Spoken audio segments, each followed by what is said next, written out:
بسم اللہ الرحمن الرحیم صلی اللہ تعالی علی حبیبہ محمد وعلی آلہ وصحبہ وسلم۔ حضرت سیدنا امام بخاری صاحب رحمۃ اللہ تعالی علیہ نے یہ باب قائم فرمایا، ان صلی فی ثوب مصلب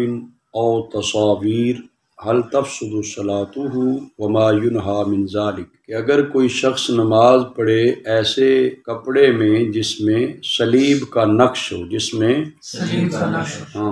یا اس کپڑے میں تصاویر ہوں، یا اس کپڑے میں تصاویر ہوں، تو کیا اس کی نماز فاسد ہو جاتی ہے؟ اور وہ جو اس سے منع کیا گیا،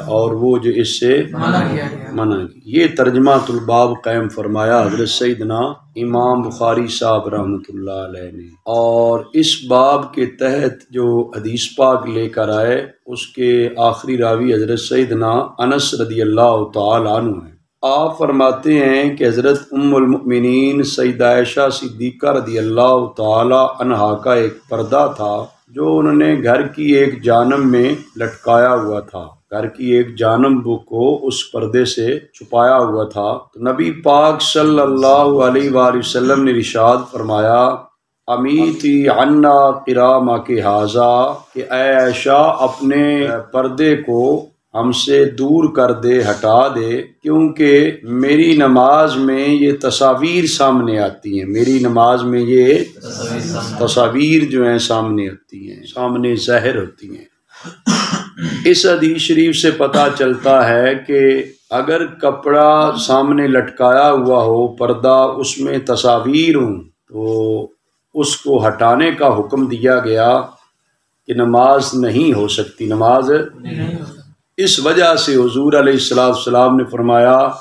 کہ پردے پر تصاویر ہیں، لہذا اس کو آگے سے ہٹا دیا جائے۔ تو جس طرح تصاویر کی حرمت ہے، اسی طرح جو صلیب ہوتی ہے نا، اس کی بھی پوجا کی جاتی رہی ہے، تو اس کی بھی حرمت ہے، دونوں کی حرمت ہے۔ سمجھ آ رہی ہے؟ تصاویر کی بھی پوجا ہوتی رہی کسی زمانے میں، تو صلیب کی بھی۔ اس وجہ سے دونوں کا حکم ایک ہے اس مسئلے میں کہ سامنے اگر یہ موجود ہوں تو اس سے نماز، صلیب کا نقش ہو یا تصاویر ہو، سامنے پردہ ہے تو اس پر لگی ہیں تو نماز فاسد ہو جاتی ہے۔ ترجمہ الباب یہ تھا کہ اگر ایسا کپڑا پہنا جائے تو کیا تھا ترجمہ الباب؟ ایسا کپڑا پہن کے نماز پڑھنے کا کیا حکم ہے؟ حدیث پاک میں تو یہ ہے کہ سامنے لٹکا ہوا پردہ تھا، سمجھ آ رہی ہے؟ اس سے شارحین حدیث کہتے ہیں کہ سامنے لٹکے ہوئے پردے پہ تصاویر ہوں، صلیب کا نقش ہو، تو نماز فاسد ہوتی ہے؟ نہیں ہوتی۔ خود پہنا ہو تو پھر بھی یہی حکم ہے، کپڑا ایسا پہنا ہو جس پر تصاویر ہے، پھر بھی یہی حکم ہے۔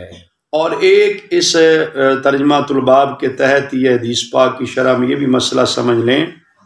کہ اگر تصویر ہے، ایسی جگہ رکھی ہوئی ہے جو اہانت کی جگہ ہے،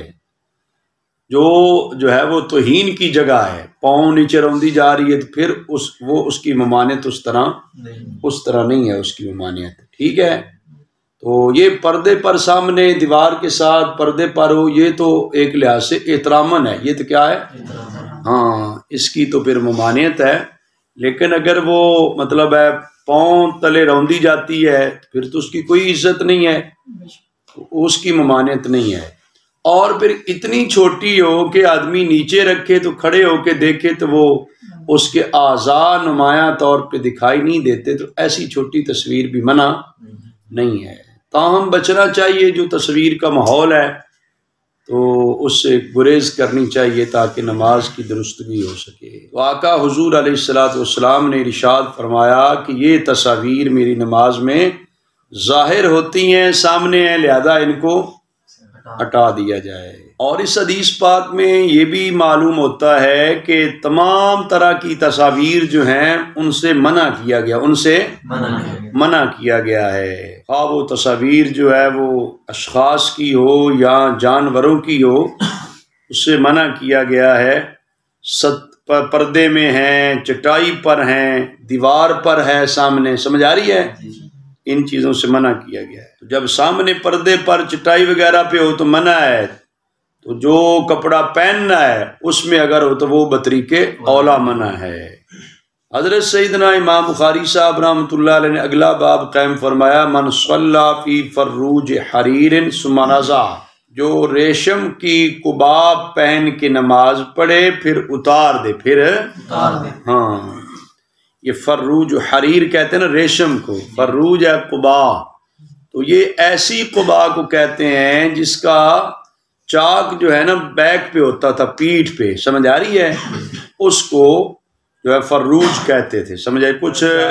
مترجمین نے ترجمہ کرتے ہوئے کوٹ کا ترجمہ کر دیا، کوٹ وغیرہ چاک آگے ہوتا ہے نا، یہ جو فروج و حریر ہے، فروج ہے یہ اس کا چاک جو پیچھے ہوتا تھا، کوئی پہنے اور اتار دے، اس حوالے سے جو ہے یہ باب قائم کیا، اور اس کے تحت جو حدیث پاک لے کر ہے حضرت عقبہ بن عامر رضی اللہ تعالیٰ عنہ سے، کن سے بھائی؟ حضرت عقبہ بن عامر رضی اللہ تعالیٰ عنہ، 55 احادیث مبارکہ ان سے روایت ہیں، اور امام بخاری صاحب رحمۃ اللہ علیہ نے بھی 8 لی ہیں۔ حضرت سیدنا امیر معاویہ رضی اللہ تعالیٰ کی طرف سے یہ مصر کے والی تھے، سمجھ آ رہی ہے؟ اور عقبہ بن عامر رضی اللہ تعالیٰ فرماتے ہیں کہ نبی پاک صلی اللہ علیہ وآلہ وسلم کو ریشم کی لیے قبا پیش کی گئی بطور نظر، بطور ہدیے کے طور پہ آقا حضور علیہ السلام پیش کی گئی۔ فلابسہ، حضور علیہ السلام نے اسے پہنا، فصلی فی، اور نبی پاک صلی اللہ علیہ وسلم نے اس میں نماز پڑھی، اس میں نماز پڑھی۔ بیٹا نیچے بنستور بھی لکھا ہے نا، ذالک قبل التحریم، جب ریشم پہننے کی حرمت آئی ہے نا اس سے قبل کا واقعہ ہے، ریشم کے حرام ہونے سے پہلے کا واقعہ ہے نا، تو حضور علیہ السلام نے پہنی، نماز پڑھی، ثم انصرف، جب نماز سے فارغ ہوئے، فنزعہ نزعا شدیدا کالکارہ لا، نزعہ نزعا شدیدا،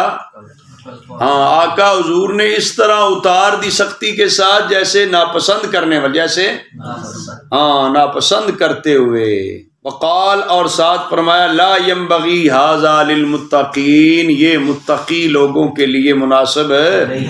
ہاں مسلمانوں کے لیے مناسب نہیں ہے، ریشم کا پہننا حرام ہو گیا، ریشم کا پہننا ناجائز ہو گیا ہے، حرام ہو گیا۔ کیونکہ دوسری میں ایک روایت میں یہ بھی آتا ہے نا کہ آقا حضور علیہ السلام نے پہنی، جبریل علیہ السلام آ گئے تو انہوں نے آ کے بتا دیا اس کی حرمت کا، سمجھ آ رہی ہے بھائی؟ حضور نے فرمایا یہ مناسب نہیں، یہ مناسب ہے، اس میں ہمارے لیے بھی سبق ہے نا، جو لباس پہننا ناجائز ہے، حرام ہے، جو کھانا ناجائز اور حرام ہے، اس سے اپنے آپ کو بچانا چاہیے، پرہیز چاہیے۔ اور بہت سارے نوجوان جو ہیں وہ شادی خوشی کے موقع پر مطلب ان چیزوں کو مد نظر نہیں رکھتے کہ جو حرام ہے اس سے گریز کتنی ضروری ہے۔ تو یہ ریشم بھی جو ہے، یہ سونا اور ریشم جو ہے، یہ دونوں جو ہے وہ حرام کیے گئے ہیں مردوں پر، سمجھ آ رہی بھائی؟ سونا پہننا اور ریشم پہننا مردوں پر ہاں، جبکہ خواتین جو ہیں ان کے لیے حلال ہے۔ الحریر والذہب حرام علی ذکور امتی حل لاناثہم، حدیث پاک ہے، مختلف کتابوں میں یہ حدیث پاک موجود ہے۔ نبی پاک صلی اللہ علیہ وسلم نے ارشاد فرمایا کہ میری امت کے جو مرد ہیں ان پر ریشم اور سونا حرام ہے، جبکہ خواتین پر حلال ہے۔ اگر کوئی آدمی اگر یہ ریشم پہن کے نماز پڑھ لے گا دانستہ یا نہ دانستہ، تو اس کو بعد میں پتہ چلے گا تو وہ نماز کا اعادہ کرے گا، نماز کا ہاں، نماز اس میں نہیں ہوتی۔ اگلا باب حضرت سیدنا امام بخاری صاحب رحمۃ اللہ علیہ نے قائم فرمایا، باب فی الثوب الاحمر، سرخ لباس میں نماز پڑھنا کیسا ہے؟ الصلاۃ فی الثوب الاحمر کیا ہے بھائی؟ ہاں، تو یہ جائز ہے سرخ لباس میں، لیکن ویسے سرخ شوخ ہے نا اگر تو وہ مکروہ ہے، اس سے پرہیز چاہیے، اس سے ہاں۔ آقا حضور علیہ السلام نے پہنا تو اس کی شارحین حدیث نے یہ تعویل کی ہے کہ وہ سرخ دھاری دار تھا، سرخ ہاں، یعنی بالکل شوخ سرخ جو ہوتا ہے نا واضح، اس طرح زیادہ گاڑھا جو ہے نا سرخ نہیں تھا، سمجھ آ رہی ہے بھائی؟ اور اس میں کراہت پائی جاتی ہے اگر اس طرح کا جو ہے نا وہ پہنا جائے تو۔ اس باب کے تحت حدیث پاک لے کر آئے حضرت ابو جحیفہ رضی اللہ تعالی عنہ سے، آپ فرماتے ہیں میں نے رسول اللہ صلی اللہ علیہ وآلہ وسلم کو دیکھا کہ آپ سرخ قبہ میں تھے جو چمڑے کا بنا ہوا تھا، اس میں آقا حضور علیہ الصلوۃ والسلام تشریف فرما تھے۔ تو میں نے حضرت بلال رضی اللہ تعالیٰ عنہ کو دیکھا کہ آپ رسول اللہ صلی اللہ علیہ وسلم کے وضو والا پانی لے رہے تھے، وضو والا پانی لے رہے تھے۔ آقا حضور علیہ الصلوۃ والسلام وضو فرماتے تو صحابہ کرام رضوان اللہ علیہ مجمعین وہ پانی نیچے گرنے نہیں دیتے تھے، اپنے ہاتھوں پہ لیتے۔ آقا حضور علیہ الصلوۃ والسلام کا لعاب مبارک نہیں گرنے دیتے تھے، ناک سے نکلنے والی رطوبت جو ہے اس کو نیچے نہیں گرنے دیتے تھے، ہاتھوں پہ لے کے چہرے اور جسم پہ مل لیتے۔ یہ صحابی کہتے ہیں حضرت بلال رضی اللہ تعالیٰ کو دیکھا کہ وہ رسول اللہ صلی اللہ علیہ وسلم کے وضو والا پانی لے رہے تھے، وَرَأَيْتُ النَّاسَ يَبْتَدِرُونَ ذَلِكَ الْوَضُوءَ، اور میں نے دیکھا لوگوں کو کہ وہ نبی پاک صلی اللہ علیہ وسلم کے وضو والا پانی جلدی جلدی لے رہے تھے۔ فَمَنْ أَصَابَ مِنْهُ شَيْئًا تَمَسَّحَ بِهِ، جس کو وہ متبرک پانی آقا حضور علیہ الصلوۃ والسلام کے اعضائے متبرکہ، اعضائے مقدسہ کے ساتھ مس شدہ پانی مل جاتا تو وہ اس کو مل لیتا، اس کو وَمَن لَّمْ يُصِبْهُ مِنْهُ شَيْئًا، اور جسے نصیب نہ ہوتا أَخَذَ مِن بَلَلِ يَدِ صَاحِبِهِ، وہ اپنے دوسرے دوست کے ہاتھ کی جو تری ہوتی نا، ہاتھ کی وہی لے لیتا۔ سبحان اللہ، یہ ہے صحابہ کرام کا جذبہ عشق رسول صلی اللہ علیہ وسلم، ادب رسول صلی اللہ علیہ وسلم، اتنا تقدس اور احترام ملحوظ خاطر رکھا ہے صحابہ کرام نے۔ تو آج کے لوگ جو معاذ اللہ حضور علیہ الصلوۃ والسلام کے مرتبہ مقام کو نہیں سمجھتے، وہ تو شاید ان چیزوں کو بدعت کہتے ہیں، سمجھ آ رہی ہے، نجائز کہتے ہوں گے، لیکن صحابہ کرام رضوان اللہ علیہ مجمعین کا عقیدہ دیکھے کتنا محبت بھرا عقیدہ تھا کہ آقا حضور علیہ الصلوۃ والسلام کے جسم مبارک سے جو پانی کے قطرے مس ہو گئے انہیں زمین پہ نہیں گرنے دیتے تھے، ہاتھوں پہ لے کے چہرے جسم پہ مل لیتے، اگر نہ ملتے کسی کو تو دوسرے کے ہاتھ کی تری کے ساتھ ہی اپنا ہاتھ مل کے چہرے پہ مل لیا کرتا۔ پھر فرماتے ہیں حضرت ابو جحیفہ صاحب کہ میں نے بلال رضی اللہ تعالیٰ کو دیکھا کہ انہوں نے ایک عصا لیا جس پر آگے نیزہ لگا ہوا تھا، تو اس کو آگے گاڑ دیا، اس کو آگے تو نبی پاک صلی اللہ علیہ وسلم سرخ پوشاک میں تشریف لائے، اٹھائے ہوئے تھے، تو صلی علی العنزہ بالناس رکعتین، نبی پاک صلی اللہ علیہ وسلم اس نیزے کی طرف جو ہے نا منہ کر کے آقا حضور علیہ الصلوۃ والسلام کھڑے ہو کے نماز پڑھائی 2 رکعتیں بطور سترہ جو ہے نا، اس نیزے کو جو بلال رضی اللہ تعالیٰ آگے گاڑا تھا نا، اس کو بطور سترہ آگے رکھ کے آقا حضور علیہ الصلوۃ والسلام نے نماز پڑھائی 2 رکعتیں۔ اور راوی کہتے ہیں میں دیکھ رہا تھا کہ لوگ اور چپائے اس نیزہ جو گاڑا گیا نا بطور سترہ، اس کے آگے سے گزر رہے تھے، اس کی دوسری طرف سے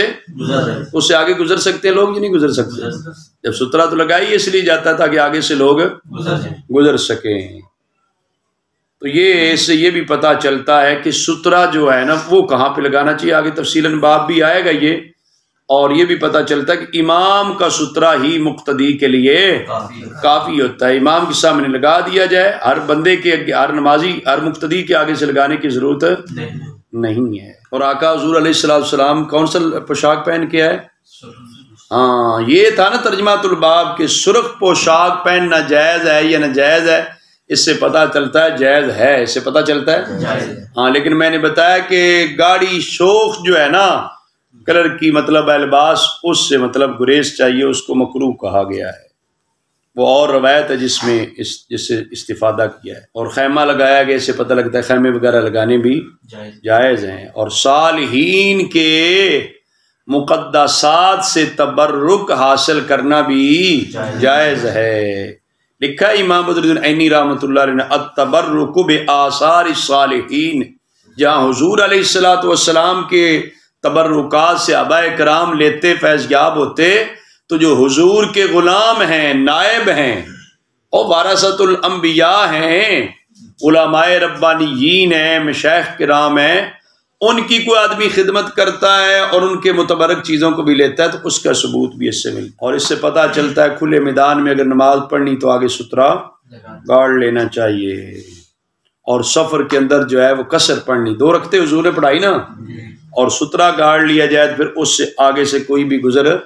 سکتا ہے۔ اور اس سے یہ بھی پتہ چلتا ہے کہ آقا حضور علیہ الصلوۃ والسلام کے جسم مبارک سے جو پانی لگ جائے وہ مستعمل ہو کر بھی متبرک ہی بنتا ہے۔ باقی لوگوں کا مستعمل پانی جو ہے اس کے حوالے سے یعنی کہ وہ طاہر تو ہے لیکن آگے پاک کرتا مطہر نہیں ہے، طاہر ہے۔ اور ایک جو روایت ملتی ہے احناف کے، اس کے اندر تو نجس کی بھی ملتی ہے، وہ عام بندہ گناہ گار جو ہے اس کے مطلب ہے وہ مستعمل پانی کے بارے میں ہے۔ آقا حضور علیہ الصلوۃ والسلام کا تو بدن مبارک جو طاہر ہے، پاکیزہ ہے، منور و روشن ہے، آپ کے جسم مقدس کے ساتھ جو پانی لگ گیا وہ پانی بھی مقدس اور متبرک ہو گیا۔ لکھتے ہیں امام بدر الدین عینی رحمۃ اللہ علیہ کہ بخلاف فضل وضوء النبی صلی اللہ علیہ وسلم، بھائی باقی لوگوں کے وضو والے پانی کا اور حکم ہے، امام الانبیاء صلی اللہ علیہ وسلم کے وضو والے پانی کا فَإِنَّهُ طَاهِرٌ مِّن بَطَنٍ طَاهِرٌ، کیونکہ وہ طاہر ہے، بدن طاہر سے لگا ہے، وَهُوَ طَهُورُ أَيْضًا، صرف طاہر ہی نہیں ہے، اور جسم مبارک سے لگنے والا پانی صرف طاہر نہیں ہے بلکہ مطہر بھی ہے، طاہر نہیں ہے بلکہ امام عینی فرماتے ہیں اطہر من کل طاہر و اطیب، اور صرف طاہر ہی نہ کہو مطہر بھی ہے کہ ہر طاہر سے بھی زیادہ طاہر ہے، ہر طیب سے اطیب ہے تو ہر طاہر سے اطہر ہے، جو پانی آقا حضور علیہ الصلوۃ والسلام کے جسم مبارک سے لگ گیا ہے۔ دعا ہے کہ اللہ تبارک و تعالی مجھے اور آپ سب کو نبی پاک صلی اللہ علیہ وسلم کی محبت عطا فرمائے۔